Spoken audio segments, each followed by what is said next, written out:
নবম শ্রেণীর ফাইনাল পরীক্ষার ভৌত বিজ্ঞানের প্রশ্নপত্র। যারা ক্লাস 9-এ পড়ছো এবং যাদের পরীক্ষা এখনো হয়নি তারা অবশ্যই ভিডিওটি প্রথম থেকে শেষ পর্যন্ত দেখতে থাকো, কারণ এটা হচ্ছে তোমাদের ক্লাস 9-এর ফাইনাল পরীক্ষার ভৌত বিজ্ঞান প্রশ্নপত্র। তো কেমন এসেছে 2024 সালে ফাইনাল পরীক্ষার প্রশ্ন অবশ্যই তোমরা প্রত্যেকে কিন্তু দেখে নাও। প্রথমে তোমাদের যে অংশটি রয়েছে এটা হচ্ছে ফিজিক্যাল সায়েন্স, মানে তোমাদের ফিজিক্সের পার্ট। তোমাদের দুটো থাকে, একটা ফিজিক্সের একটা কেমিস্ট্রি। তো ফিজিক্সের পার্টের কি কি প্রশ্ন তোমাদের রয়েছে একটু তোমাদের সামনে তুলে ধরবো। তো প্রথম দেখো যে প্রশ্নটি রয়েছে, যে প্রদত্ত কোন রাশিটির একক আছে কিন্তু ঘন মাত্রা নেই। অপশন এ চাপ, অপশন বি বেগ, অপশন সি ঘনকোণ, অপশন ডি ক্ষেত্রফল। ঠিক আছে। 2 নম্বর প্রশ্ন, একটি বস্তু অবাধে উপর থেকে নিচে পড়ছে, এক্ষেত্রে স্থির রাশি কোনটি? অপশন এ সরণ, অপশন বি বেগ, অপশন সি ত্বরণ, অপশন ডি ভরবেগ। 3 প্রশ্ন, বৃষ্টির ফোঁটা গোলাকার হয় যে ধর্মের জন্য? অপশন এ সান্দ্রতা, অপশন বি পৃষ্ঠটান, অপশন সি চাপ, অপশন ডি প্লবতা। এরপর হচ্ছে 4 নম্বর প্রশ্ন। 4 নম্বর প্রশ্নে বলা হয়েছে এম ভর বিশিষ্ট কোনো বস্তুর গতিশক্তি ই এবং ভরবেগ পি হলে পি ইকুয়াল টু কত? পি ইকুয়াল টু কত? Option A √3 me, option B √2 me, option C √me, option D √2m/e। 5-এর দাগে যে প্রশ্নটি রয়েছে, এসআই পদ্ধতিতে তাপের যান্ত্রিক তুল্যাঙ্ক কত? Option A 4.2 joule per calorie, option B 1 joule per calorie, option C 0.1 joule per calorie, option D 0। 6 number প্রশ্ন, 0 ডিগ্রি সেলসিয়াস থেকে 4 ডিগ্রি সেলসিয়াস তাপমাত্রার মধ্যে জলের আয়তন অপশন এ কমে, অপশন বি বাড়ে, অপশন সি একই থাকে, অপশন ডি বলা সম্ভব নয়। এর পরবর্তী হচ্ছে 7 নম্বর প্রশ্ন, এবং 7 নম্বর প্রশ্নে বলা হয়েছে পরমাণুর নিউক্লিয়াসের আকার কোন এককে মাপা হয়? Option A millimetre, option B metre, option C micrometre, option D fermi. 8-এর প্রশ্ন, বলের মাত্রা হলো option A LT⁻², option B MLT⁻², option C LT⁻1, D option D হচ্ছে ML⁻1। 9 নম্বর প্রশ্ন, একটি গাড়ি 30 কিলোমিটার পথ 10 মিনিটে অতিক্রম করে, গাড়িটির গতিবেগ 3 মিটার পার সেকেন্ড এককে হবে? Option A 10 metre per second, option B 20 metre per second, option C 40 metre per second, option D 50 metre per second. 10-এর দাগের প্রশ্ন, একটি কণা আর ব্যাসার্ধের একটা বৃত্তাকার পথের অর্ধেক অতিক্রম করলে এর সরণ কত হবে? Option A 2πr, option B 0, option C 2r, option D πr। 11 number প্রশ্ন, বার্নৌলির নীতি কোন রাশির সংরক্ষণের উপর ভিত্তি করে প্রতিষ্ঠিত? অপশন এ ভর, অপশন বি ভরবেগ, অপশন সি শক্তি, অপশন ডি কোনোটি নয়। আচ্ছা, এগুলো এমসিকিউ, তোমাদের 11টা এমসিকিউ। এরপর হচ্ছে এক কথায় উত্তর দাও। কি কি প্রশ্নগুলো এসেছে দেখো, খুবই সহজ প্রশ্ন কিন্তু করা হয়েছে, এবং আমি যা যা সাজেশন দিয়েছিলাম তার থেকে কিন্তু অধিকাংশই প্রশ্ন কমন এসেছে। প্রথমে তোমরা যে 11টি এমসিকিউ দেখলে তার মধ্যে 10টি কিন্তু এমসিকিউ অলরেডি চলে এসেছে আমার সাজেশন থেকে। কাজেই তোমাদের প্রত্যেককেই বলছি, নবম শ্রেণীর ছাত্রছাত্রীদের, যে অবশ্যই আমাদের চ্যানেলটিকে সাবস্ক্রাইব করে রাখো, কারণ এখান থেকে যতগুলো সাজেশন দেওয়া হয় মোটামুটি বেশিরভাগ স্কুলে কিন্তু চলে আসে। ঠিক আছে, এবং আমাদের ক্লাসগুলিকে নিয়মিত ফলো করবে। তো 2-এর দাগের যেগুলি রয়েছে সেগুলো হচ্ছে এক কথায় 6টি প্রশ্ন তোমাদের রয়েছে। প্রথমত, কার্য কি ধরনের রাশি, ওর সাথে অথবা রয়েছে গতিশক্তির এসআই পদ্ধতিতে একক লেখো। 2 নম্বর প্রশ্ন, কার্য ক্ষমতার মধ্যে সম্পর্কটি কি? 3 নম্বর প্রশ্ন, এসআই পদ্ধতিতে তাপের যান্ত্রিক তুল্যাঙ্ক যে এর মান কত? 4 নম্বর প্রশ্ন, ক্যালোরিমিতির মূল নীতিটি লেখো, এর সাথে অথবা দেওয়া হয়েছে কোন তাপমাত্রায় জলের ঘনত্ব সর্বাধিক হবে? 5 নম্বর প্রশ্ন, শব্দের তীব্রতার পরিমাপের একক লেখো। 6 নম্বর প্রশ্ন, শব্দের প্রতিধ্বনির একটি ব্যবহারিক প্রয়োগ লেখো, সাথে অথবা দিয়ে দিয়েছে শোনার কথাটি পুরো অর্থ লেখো। ঠিক আছে। এরপর হচ্ছে 3-এর দাগের কিন্তু তোমাদের 2 মার্কসের প্রশ্ন হয়। এটা কিন্তু শুধুমাত্র ফিজিক্সের পার্টটা, তার পরবর্তীতে থাকবে তোমাদের কেমিস্ট্রি পার্টটা। তো এখানে থেকে তোমাদের 2 নম্বরের প্রশ্ন হয়, এবং প্রশ্ন সংখ্যা হচ্ছে 8টি, টোটাল হচ্ছে 16 নম্বর। প্রথম প্রশ্ন, স্কেলার রাশি ও ভেক্টর রাশির মধ্যে দুটি পার্থক্য লেখো, অথবা দিয়ে দিয়েছে লব্ধ একক বলতে কি বোঝো, উদাহরণ দাও। 2 নম্বর প্রশ্ন, নিউটনের দ্বিতীয় গতিসূত্রটি লেখো। 3 নম্বর প্রশ্ন, প্লবতা বলতে কি বোঝো? একই সাথে প্লবতার মান কোন কোন বিষয়ের উপর নির্ভর করে? অথবা দিয়েছে একটি বস্তুর আয়তন 40 সেমি কিউব, বস্তুটি তার আয়তনে 3/4 অংশ জলে নিমজ্জিত রেখে ভাসতে পারে, বস্তুটির ভর কত? 4 নম্বর প্রশ্ন, একটি স্প্রিং এর দৈর্ঘ্য 2 সেমি বৃদ্ধি করার জন্য 50 নিউটন বলের প্রয়োজন হয়, স্প্রিংটির বল ধ্রুবক নির্ণয় করো। আচ্ছা, এর পরবর্তী হচ্ছে 5 নম্বর প্রশ্ন। 5 নম্বর প্রশ্নটি হচ্ছে যে শক্তি বলতে কি বোঝো, সাথে গতিশক্তির গাণিতিক রাশিমালাটি লেখো। শুধুমাত্র লিখতে হবে, রাশিমালাটি প্রতিষ্ঠা করতে নয়। 6 নম্বর প্রশ্ন, একটি বস্তুর ওপর 4 নিউটন বল প্রয়োগ করায় বস্তুটির সরণ হয় 25 সেন্টিমিটার, কৃতকার্যের পরিমাণ কত? 7 নম্বর প্রশ্ন, লিন তাপের সংজ্ঞা লেখো, সাথে দিয়েছে সিজিএস পদ্ধতিতে বরফ গলনের লিন তাপের মান কত?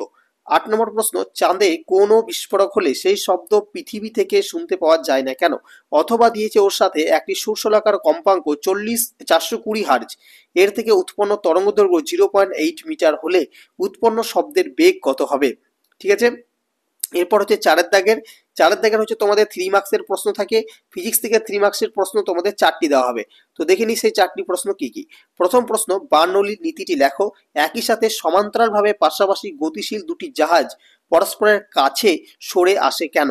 অথবা দিয়ে যেটি দিয়েছে, আর্কিমিডিসের নীতিটি লেখো, সাথে কোনো বস্তুর ভাসন নিমজ্জনের শর্তগুলি লেখো। এটা কিন্তু তোমাদের 1+2 হিসাবে থাকছে। 2 নম্বর প্রশ্ন, রৈখিক ভরবেগের সংরক্ষণ সূত্রটি লেখো। একই সাথে 4 কেজি ভর বিশিষ্ট একটি বন্দুক থেকে 500 মিটার পার সেকেন্ড বেগে 6 গ্রাম ভরের গুলি ছুড়লে বন্দুকটির প্রতিক্ষেপ বেগ নির্ণয় করো। অথবা দিয়ে যে প্রশ্নটি রয়েছে, যে বেগ ও শক্তির মধ্যে দুটি পার্থক্য লেখো। সাথে রয়েছে কোনো বস্তুর বেগ শূন্য হলেও ত্বরণ থাকতে পারে, একটি উদাহরণ দাও। খুব সুন্দর প্রশ্ন কিন্তু। আচ্ছা, এর পরবর্তী হচ্ছে 3 নম্বর প্রশ্ন শব্দ থেকে দেওয়া হয়েছে, লাউ দেওয়া শব্দের প্রতিধ্বনি শোনার জন্য শ্রোতা ও প্রতিফলকের মধ্যে ন্যূনতম দূরত্ব কত হতে হবে দেখাও। আর শ্রবণোত্তর শব্দ শুনতে পায় এমন একটি প্রাণীর নাম লেখো।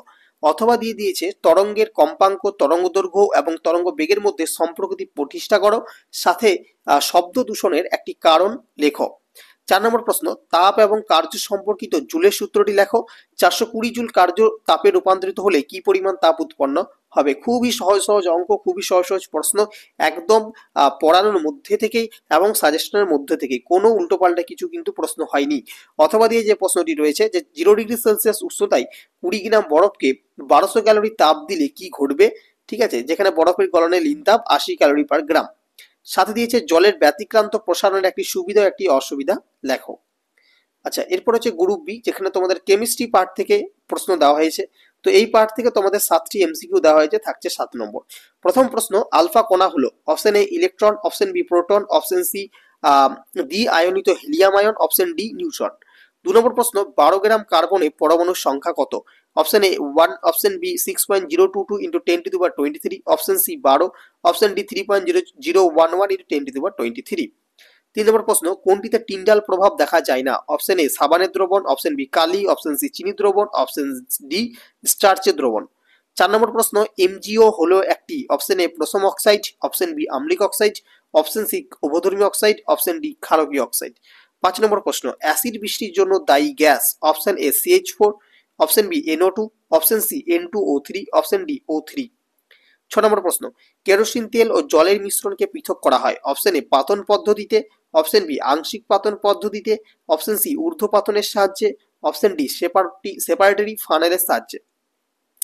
7 নম্বর প্রশ্ন, জলের অস্থায়ী ক্ষরতার জন্য দায়ী, option A CaCl2, option B MgCO3, option D, option C CaCO3, option D FeHCO3। ঠিক আছে। আচ্ছা, এরপর হচ্ছে তোমাদের দুইয়ের দাগের হচ্ছে 12টি এক কথায় উত্তর তোমাদের দিয়েছে। ঠিক আছে, 12টি প্রশ্ন আছে কিন্তু এক্ষেত্রে শর্ট প্রশ্নের পরিমাণটা আমরা যা দেখছি, যে শর্ট প্রশ্নের পরিমাণ সবচাইতে বেশি। প্রথম প্রশ্ন, জলের ক্ষরতার মাত্রার একক কি? 2 নম্বর প্রশ্ন, বয়লারে ক্ষরজল না মৃদু জল কোনটি ব্যবহার করা হয়? 3 নম্বর প্রশ্ন, তরলে কোনো কঠিন পদার্থ দ্রবীভূত থাকলে ড্যাশ পদ্ধতিতে এই উপাদানগুলি পৃথক করা যায়। 4 নম্বর প্রশ্ন, সমুদ্রের জল থেকে সাধারণত লবণ প্রস্তুতির জন্য ব্যবহৃত পদ্ধতির নাম কি? 5 নম্বর প্রশ্ন, পাচক রসে কোন অ্যাসিড থাকে? 6 নম্বর প্রশ্ন, সোডিয়াম বাইকার্বনেট হলো ড্যাশ লবণ। 7 নম্বর প্রশ্ন, নির্দেশক কাকে বলে? আচ্ছা, এরপর হচ্ছে 8 নম্বর প্রশ্ন হচ্ছে দ্রাব্যতার একক কি? 9 নম্বর প্রশ্ন, উষ্ণতা বৃদ্ধিতে তরলে গ্যাসের দ্রাব্যতার কিরূপ পরিবর্তন ঘটে? 9 নম্বর প্রশ্ন, এসটিপিতে মোলার গ্যাসের আয়তন কত? 11 নম্বর প্রশ্ন, 2 মোল CO2 ইকুয়াল টু কত গ্রাম CO2? 12 নম্বর প্রশ্ন, 1 মোল ইলেকট্রনে কতগুলি ইলেকট্রন আছে? 13 নম্বর প্রশ্ন, Mg816 মৌলের ইলেকট্রন বিন্যাস লেখো। 14 নম্বর প্রশ্ন, কোন পরমাণুতে নিউট্রন থাকে না? এবার হচ্ছে 3 দাগের প্রশ্ন। 3 দাগের প্রশ্নগুলো তোমাদের এখানে 2 নম্বরই দিয়েছে, মানে তোমাদের কেমিস্ট্রি পার্ট থেকে 3 নম্বরে তারপরেও দিয়েছে। আচ্ছা, 3 দাগের যে প্রশ্নগুলি রয়েছে সেগুলো হচ্ছে 2 নম্বরে, তোমাদের 7টি এখানে দিয়েছে, থাকছে তোমাদের 14 নম্বর। প্রথম প্রশ্ন, একটি পরমাণুর কে কক্ষে 2টি, এল কক্ষে 8টি এবং এম কক্ষে 6টি ইলেকট্রন আছে, পরমাণুটির পরমাণু ক্রমাঙ্ক কত? পরমাণুটির ভর সংখ্যা 34 হলে নিউট্রন সংখ্যা কত হবে? খুব সহজ প্রশ্ন কিন্তু। 2 নম্বর প্রশ্ন, 51 গ্রাম NH3 তে অণুর সংখ্যা কত? 3 নম্বর প্রশ্ন, মোলার আয়তন বলতে কি বোঝো? 4 নম্বর প্রশ্ন কলোডীয় দ্রবণ এবং প্রকৃত দ্রবণের দুটি পার্থক্য লেখো। 5 নম্বর প্রশ্ন দ্রাব্যতা লেখো কি। 6 নম্বর প্রশ্ন অম্ল বৃষ্টির ক্ষতিকর প্রভাব লেখো, দুটি লিখলেই হবে। 7 নম্বর প্রশ্ন আংশিক পাতন পদ্ধতিতে কোন ধরনের তরলের মিশ্রণকে পৃথক করা হয়। সাথে রয়েছে বালি ও নিশাতলের মিশ্রণকে কোন পদ্ধতিতে পৃথক করবে। 7 নম্বর প্রশ্ন পানীয় জলের কি কি বৈশিষ্ট্য থাকা দরকার, মানে তুমি যে জলটা পান করবে সেটার মধ্যে কি কি গুণ থাকা দরকার। 9 নম্বর প্রশ্ন জল দূষণের কারণগুলি কি কি। এবার হচ্ছে 4 দাগে তোমাদের 5টি প্রশ্ন দেওয়া হয়েছে, তোমাদেরকে যে কোনো 4টি উত্তর দিতে হবে। এখানে 3 মার্কসের প্রশ্ন থাকছে, 3 4 12 নম্বর। প্রথম প্রশ্ন সমিত লবণ কাকে বলে, প্রশম বিক্রিয়ায় কোন কোন পদার্থ উৎপন্ন হয়। 2 নম্বর প্রশ্ন অ্যাসিড দ্রবণে লিটমাসের বর্ণ কি, সাথে H2SO4 কে কিভাবে শনাক্ত করবে। 3 নম্বর প্রশ্ন অসম্পৃক্ত দ্রবণ কাকে বলে, একই সাথে সলের বিস্তার মাধ্যম কি। 4 নম্বর প্রশ্ন এসটিপিতে 22.4 লিটার কোনো গ্যাসের ভর 64 গ্রাম হলে গ্যাসটির আণবিক গুরুত্ব কত হবে। 5 নম্বর প্রশ্ন আইসোটোপ কাকে বলে, সাথে রয়েছে আইসোটোপগুলির রাসায়নিক ধর্ম একই হয় কেন। তো এই ছিল 2024 সালের ক্লাস 9-এর ভৌত বিজ্ঞান প্রশ্নপত্র। আশা করি তোমাদের ভিডিওটা ভালো লাগবে এবং এই প্রশ্নপত্রটি, এই সেটটি দেখে তোমাদের অনেক উপকারে লাগবে তোমাদের ফাইনাল পরীক্ষার জন্য। তো আজকের ভিডিও এখানে রাখছি, দেখা হচ্ছে নেক্সট পরবর্তী ভিডিওতে। ধন্যবাদ সকলকে সম্পূর্ণ ভিডিওটি দেখার জন্য।